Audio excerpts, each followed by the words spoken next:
आता बातमी आहे छत्रपती संभाजीनगर मधून हृदय पिळवटून टाकणारी। छत्रपती संभाजीनगरमध्ये झालेल्या एका भीषण अपघातामध्ये एकाच कुटुंबातील चौघांचा दुर्दैवी मृत्यू झालाय।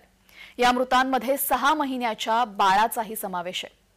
10 वर्षांनंतर झालेल्या बाळाचं बारसं आटोपून पुण्याला जाणाऱ्या कुटुंबाच्या कारला दारू पिऊन एका चालकाने एका तरुणाच्या स्कॉर्पिओने जोरदार धडक दिली आणि त्यामध्ये हे संपूर्ण कुटुंब उद्ध्वस्त झालं। 10 वर्षांनंतर बाळ झालं। बारसा आटोपून परतताना मायलेकासह चौघांचाही मृत्यू झालाय।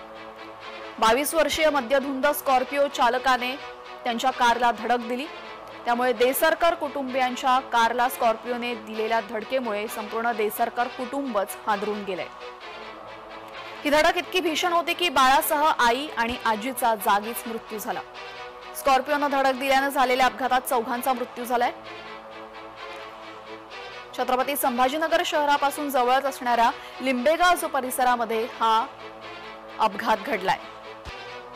स्कॉर्पिओ चालवणारे मद्यधुंद अवस्थेत असल्याची माहिती समोर आली आणि अपघाताची नोंद पोलिसात झाली असून स्कॉर्पिओतील दोघांवरही सदोष मनुष्यवधाचा गुन्हा दाखल करण्यात आलेला आहे। एका बाळाचं बारसं आटोपून हे कुटुंब देसरकर कुटुंब आपल्या घरी परतत असताना त्यांच्या कारला स्कॉर्पिओने जोराची धडक दिली। ही धडक इतकी भीषण होती की बाळासह आई आणि आजीचा जागीच मृत्यू झाला।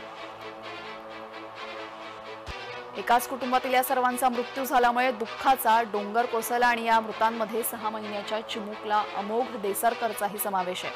आई मृणाली देसरकर, आजी आशालता हरिहर आणि दुर्गा गीते यांचा समावेश आहे। स्कॉर्पिओ इतक्या वेगात होती की ती दुभाजक तोडून कारला धडकली आणि हा संपूर्ण प्रकार घडलाय। अमरावतीचे अजय देसरकर हे अभियंता असून ते कुटुंबियांसह पुण्याला जात होते। 10 वर्षांनी घरामध्ये बाळ जन्माला आलं। त्याचं बारसं आटोपून पुण्याला परतताना काळाने घाला घातला। या अपघातामुळे मोठी हळहळ व्यक्त करण्यात येते।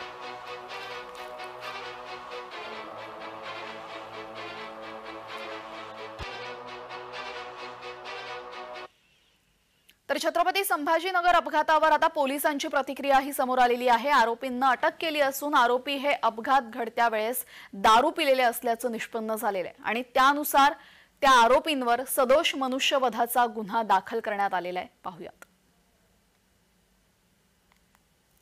प्राथमिक माहिती अशी आहे की हे जे आहेत मुलं जाताना ते एका रेस्टॉरंटमध्ये ते दारू पिलेले होते आणि दारूच्या नशेतच हा अपघात त्याच्यामध्ये झालेला आहे। त्यामुळे या केसमध्ये आपण culpable homicide not amounting to murder 304 जे IPCचं होतं आणि जे आता BNS मध्ये 105 आहे त्या कलमानुसार गंभीर गुन्हा दाखल केलेला आहे।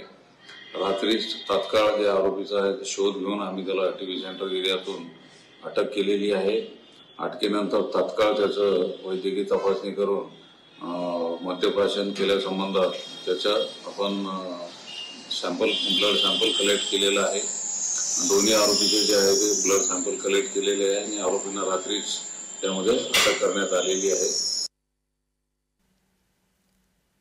तर अतिशय हृदयद्रावक ही घटना घडलेली आहे आणि या घटनेमागे दारू पिऊन गाडी चालवणाऱ्या दोघांचा हात आहे आणि त्या दोघांनाही आता दोघांवरही सदोष मनुष्यवधाचा गुन्हा दाखल करण्यात येणार आहे। या पूर्ण अपघातामध्ये चौघांचा जागीच मृत्यू झालाय, ज्याच्यामध्ये 6 महिन्यांचा बाळाचाही समावेश आहे। विशाल उर्फ उद्धव ज्ञानेश्वर चव्हाण वय वर्ष 22 आणि कृष्णा कारभारी केरे वय वर्ष 19 अशी या संपूर्ण घटनेमागे ज्यांचा हात आहे, ज्यांचा दोष आहे त्या अपराधींची नाव आहेत। यासह ग्राउंड झिरो मध्ये वेळ झालेली आहे इथेच थांबण्याची। सर्व प्रेक्षकांना जय महाराष्ट्र।